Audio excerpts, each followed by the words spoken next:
श्री शिवाय नमस्तुभ्यम। कैसे हैं आप सब। 23 मई पूर्णिमा का बहुत ही सुंदर, बहुत ही प्यारा दिन आने वाला है और इस दिन आप इस एक वृक्ष को छूकर आते हैं तो भोले बाबा आपकी सभी मनोकामनाएं पूर्ण करते हैं। माँ लक्ष्मी की अपार कृपा होती है, धन्य धान्य से घर भर जाता है। तो यदि आपने बैसाख माह में कोई भी उपाय नहीं किया है तो इस उपाय को कैसे भी नहीं छोड़ना है। सिर्फ आपको इस वृक्ष को छूकर आना है और भोले बाबा की अपार कृपा, माँ लक्ष्मी की अपार कृपा आप पर होगी। मई 2024 गुरुवार के दिन करीब 111 वर्षों बाद एक दिव्य और दुर्लभ संयोग बनने जा रहा है, क्योंकि इस दिन साल की सबसे बड़ी पूर्णिमा वैशाख बुद्ध पूर्णिमा पड़ने जा रही है। दोस्तों, यह पूर्णिमा गुरुवार के दिन पड़ रही है, जिस वजह से इस दिन 3 बड़े योगों का निर्माण हो रहा है, जो कि है धन लक्ष्मी योग, अमृत सिद्धि योग और गज केसरी योग। दोस्तों, इन 3 योगों के निर्माण की वजह से इस पूर्णिमा पर भगवान विष्णु और महालक्ष्मी की असीम कृपा बरसने वाली है।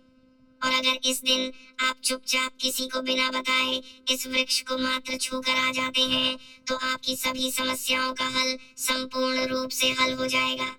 दोस्तों, एक साल में करीब 12 पूर्णिमा पड़ती है और 23 मई को पड़ने वाली पूर्णिमा सभी पूर्णिमा में सबसे बड़ी मानी जाती है। इसलिए इस दिन इस चमत्कारी पेड़ से जुड़ा यह अचूक उपाय आपकी हर परेशानी को हल कर देगा, चाहे वह धन को लेकर हो या सेहत या संतान की प्राप्ति को लेकर। इसलिए दोस्तों, वीडियो को आखिर तक जरूर देखें। और दोस्तों, अगर आप भी अपने जीवन में भगवान श्री हरि विष्णु की कृपा पाना चाहते हैं तो इस वीडियो को लाइक करके कमेंट में जय श्री हरि जाए माँ लक्ष्मी लिखना न भूलें। पंचांग के अनुसार वैशाख पूर्णिमा 22 मई की शाम 7:07 बजे से शुरू होकर 23 मई की शाम 7:22 बजे तक रहेगी। उदया तिथि के अनुसार स्नान दान के लिए शुभ मुहूर्त 23 मई को सुबह 4 बजे से लेकर 24 मई सुबह 4:45 बजे तक रहेगा। इस दौरान चंद्रोदय का समय शाम 7:12 बजे तक रहेगा। श्री सत्यनारायण भगवान का व्रत भी 23 मई को ही रखा जाएगा। पूर्णिमा के दिन भगवान श्री हरि, माँ लक्ष्मी जी, भगवान शिव सहित समस्त शिव परिवार और श्री सत्यनारायण भगवान के साथ चंद्र देवता की पूजा करनी चाहिए। आज के दिन अपने पितरों के निमित्त जल का दर्पण अवश्य करना चाहिए। दोस्तों, वैशाख बुद्ध पूर्णिमा का व्रत और पूजा करने से व्यक्ति के समस्त दुख, दर्द, शोक और रोगों से उसे मुक्ति मिल जाती है। समस्त प्रकार के सुखों की, ऐश्वर्य की प्राप्ति होती है। भगवान श्री हरि विष्णु की असीम कृपा प्राप्त होती है और मरणोपरांत वैकुंठ लोक की प्राप्ति होती है, मोक्ष की प्राप्ति होती है। इसलिए वैशाख बुद्ध का व्रत अगर आप धारण करते हैं तो अत्यंत ही श्रेष्ठ है। लेकिन अगर आप किसी भी कारणवश वैशाख पूर्णिमा का व्रत नहीं कर पाते हैं तो दोस्तों, आज के वीडियो में बताया गया अचूक उपाय इस दिन आप जरूर करें, जो आपकी सभी तकलीफों को पल भर में दूर कर देगा। तो दोस्तों, आइए अब जानते हैं इन पेड़ों को छूने को लेकर चमत्कार उपाय के बारे में। दोस्तों, हमारे धर्मशास्त्र में अनेक ऐसे वृक्ष हैं जो कल्याणकारी होते हैं, मंगलकारी होते हैं। अगर इस वृक्ष को छू लेते हैं तो आपकी सभी प्रकार की परेशानी, सभी प्रकार के कष्ट है, यह सब समाप्त हो जाते हैं। खास करके वैशाख पूर्णिमा के समय में इसका कई गुना होता है। वैशाख पूर्णिमा के समय को शक्ति का पर्व कहा जाता है। शक्ति पर्व क्यों कहा जाता है? क्योंकि इस समय अचेत जो वस्तु होती है वह भी चेतना युक्त हो जाती है। अर्थात इस समय जो शक्ति हमारे धरती लोक में आ जाती है तो जितने भी पेड़ पौधे हैं, जीव जंतु है, चल अचल, सभी प्रकार के जो वस्तु है, यह सब में प्राण जाते हैं, सब में शक्ति निहित हो जाती, जागृत हो जाती है। तो इस समय कोई भी पेड़ पौधे को जाकर के छू ले, खास करके देवी स्वरूप कहे गए जो पेड़ पौधे होते हैं, जाकर के आप इसे छू करके आते हैं तो आपके जीवन की परेशानी है, दुख है, तकलीफ है, कष्ट है, रोग है, बीमारी है, जीवन में चल रही बहुत बड़ी समस्या है, सब समस्या समाप्त हो जाती है।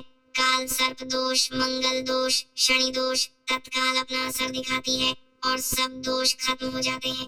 दोस्तों, आज हम आप लोगों को 3 पौधों के बारे में बताएंगे और ये तीनों पौधे द वृक्ष कहे जाते हैं। वीडियो को ध्यान से देखना।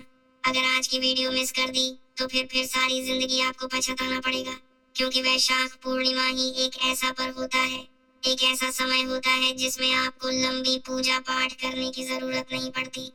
केवल कुछ दिनों के भीतर में ही आप अपनी समस्या को, आप अपनी गरीबी को स्वयं अपनी आंखों से समाप्त होते हुए देख सकते हैं। दोस्तों, हम जिस वृक्ष के बारे में बता रहे हैं, ये सारे वृक्ष आपको अपने घरों के आसपास में बहुत ही आसानी से मिल जाएंगे।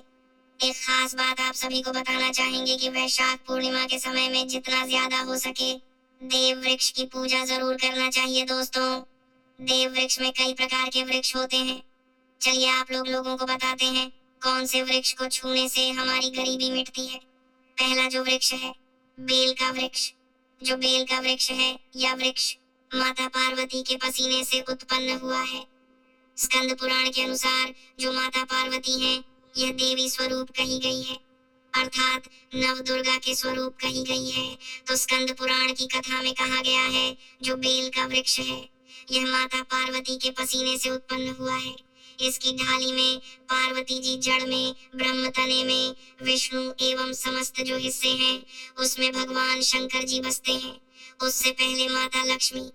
आपके इस वीडियो को जो भी लाइक और वैदिक ज्ञान दृष्टि चैनल को सब्सक्राइब करें, उसके जीवन में कभी दुख दर्द मत आने देना। दोस्तों, संध्या काल में शिव मंदिर के समीप या नौ दुर्गा मंदिर के समीप जो बेल के वृक्ष हैं, इसके नीचे में घी का दीपक जलाने से व्यक्ति धनवान, गुणवान एवं पराक्रमी बनता है। व्यक्ति के सभी प्रकार के मनोरथ की पूर्ति होती है। हमारे धर्मशास्त्र यह भी कहते हैं, वैशाख पूर्णिमा के समय में अगर कोई भी व्यक्ति, जी हाँ, वैशाख पूर्णिमा के समय में अगर कोई भी व्यक्ति बेल के वृक्ष को माता नव दुर्गा का ध्यान करते हुए 7 बार छू के आ जाते हैं, तो ऐसे व्यक्ति की तत्काल, अगर उपवास व्रत रखा है, ध्यान से सुनिए, जो लोग उपवास व्रत रखे हैं, ऐसे व्यक्ति की थकान, सुस्ती तत्काल चली जाती है। ध्यान से सुनिए, जो व्यक्ति उपवास रखे हैं, व्रत रखे हैं, ऐसे व्यक्ति को वैशाख पूर्णिमा के समय में जितना ज्यादा हो सके संध्या काल में बेल के वृक्ष को जरूर छूना चाहिए। केवल आप ज्यादा नहीं छू सकते तो 7 बार छू करके जरूर आ जाना और बेल वृक्ष के नीचे में घी का दीपक जरूर जला देना। दोस्तों, अगर आप घी का दीपक जलाते हैं तो इसके क्या फायदे मिलते हैं, ये भी इस वीडियो में बताएं। ये सारी जानकारी इस वीडियो में विस्तार से बता रहे हैं। दोस्तों, जब हम उपवास व्रत रखते हैं तो हमारे शरीर में काफी थकान आ जाती है, हमारे शरीर में ऊर्जा की कमी होने लगती है। हालांकि हमें अध्यात्म ऊर्जा प्राप्त होती है, लेकिन हमारे शरीर में ऊर्जा की कमी होने लगती है।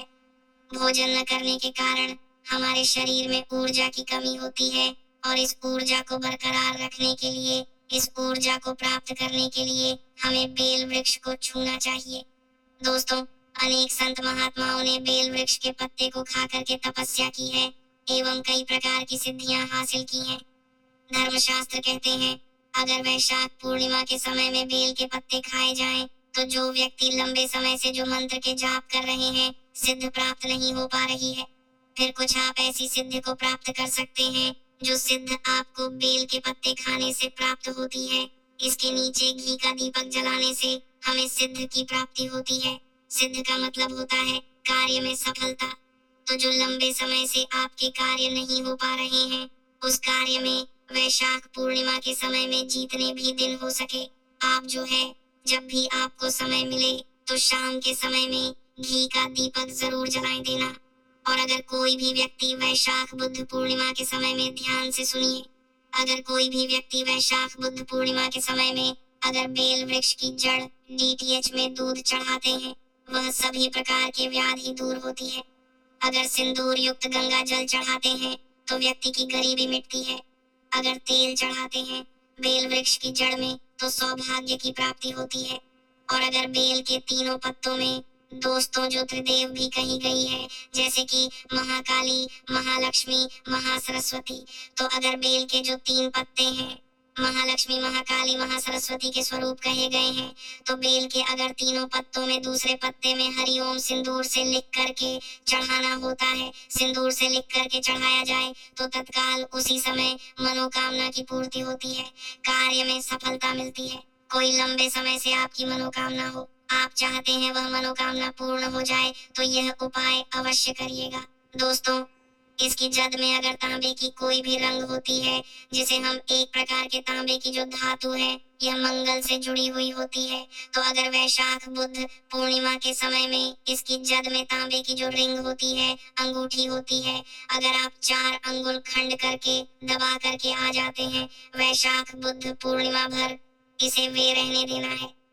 इसके बाद अगर आप पहन लेते हैं तो वह जागृत हो जाता, क्योंकि जो बेल के वृक्ष है स्वयं जागृत कहे गए हैं, और वैशाख बुध पूर्णिमा के समय में इसकी जो और होती है, इसकी जो ऊर्जा होती है अत्यधिक बढ़ जाती है।